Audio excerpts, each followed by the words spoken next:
இங்கே இந்த பொண்ணு அவன் லவ்வருக்கு லெட்டர் எழுதி வச்சுட்டு அவனுக்கு ஃபோன் பண்ணி அழுதுகிட்டு இருக்கா. "நீ என்னை ஏமாத்திட்ட, நான் வந்து சாக போறேன்னு சொல்லிட்டு. நீ என்ன வேணா பண்ணிக்கோ, நான் வேற ஒரு பொண்ண லவ் பண்றேன்னு" சொல்லிட்டு அவனும் ஃபோட்டோ கட் பண்ணிடுறான். இந்த பொண்ணு தற்கொலை பண்றதுக்காக போறா.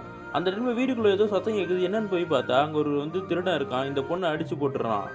அந்த பொண்ணு கண்ணு முழிச்சதும் மன்னிப்பு கேட்குறான். "சாரி, என்ன மன்னிச்சிடுங்க. நான் திருடலாம் வரல. பசி எடுத்தது. உள்ள ஏதாவது சாப்பிட மாரி தான் வந்தேன்னு" சொல்லிட்டு. இந்த பொண்ணு பயந்துகிட்டே உட்காந்துருக்கா. நான் கிளம்புறேன்னு சொல்லும்போது, அவன பார்த்து பாவமா இருக்குன்ட்டு, "இரு, உனக்கு ஏதாவது சாப்பாடு இருக்கான்னு பார்க்குறேன்னு" போறா. எதுவுமே இல்ல. பீஸா ஆர்டர் பண்றேன்னு சொல்லி ஃபோன் பண்ணி ஆர்டரும் போட்டுர்றா.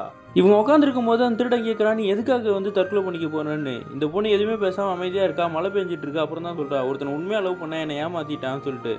அப்போ பின்னாடி ஒரு ஃபோட்டோ இருக்கு. இது யாருன்னு கேட்டா, இது எங்க அப்பா அம்மான்னு இந்த பொண்ணு சொல்றா. "அவங்கலாம் உங்கள உண்மையா லவ் பண்ணலையா? இவனுக்காக போய் தற்கொலை பண்ணிக்க போறீங்களேன்னு" சொல்லிக்கிட்டு இருக்கான். கொஞ்ச நேரத்துல பீஸா வந்துடுது. சாப்பிட்றதுக்காக ஓப்பன் பண்ணி வைக்கிறாங்க. ஒரு பெப்பர் பாக்கெட்ட ஓப்பன் பண்ணி அந்த பொண்ணு கொட்டும்போது அவன் சொல்றான், "எனக்கு சாப்பாடு பசியே போயிடுச்சுன்னு" சொல்லிட்டு. "ஏன்டா?" அப்படின்னு கேட்டா, "இல்ல, இந்த பெப்பர தான் நான் விவசாயமா பண்ணிட்டு இருந்தேன். ஒரு காலத்துல ரூ. 27,000 வித்துட்டு இருந்துச்சு. இப்ப ரூ. 7,000 தான் விக்குது. வெளியூர்லேருந்து இம்போர்ட் பண்ணி தான் கவர்மெண்ட்ல யூஸ் பண்றாங்க. எங்களுதெல்லாம் கஷ்டமா இருக்கு. எங்க அண்ணன் இதனால தான் தற்கொலை பண்ணிக்கிட்டாரு. நாங்க தான் சாப்பாடு வழி இல்லாம தற்கொலை பண்ணிக்கிறோம். நீங்க பாருங்க, எல்லாமே இருக்கு. போய் போய் காதலுக்காகலாம் தற்கொலை பண்ணிக்கிறீங்களேன்னு" சொல்லிட்டு அவன் ஃபீல் பண்ணிட்டு அங்கேருந்து போயிடுறான். நம்ம தப்பு பண்ணிட்டோமோன்னு நினச்சு இந்த பொண்ணு ரொம்ப கஷ்டப்படுறா.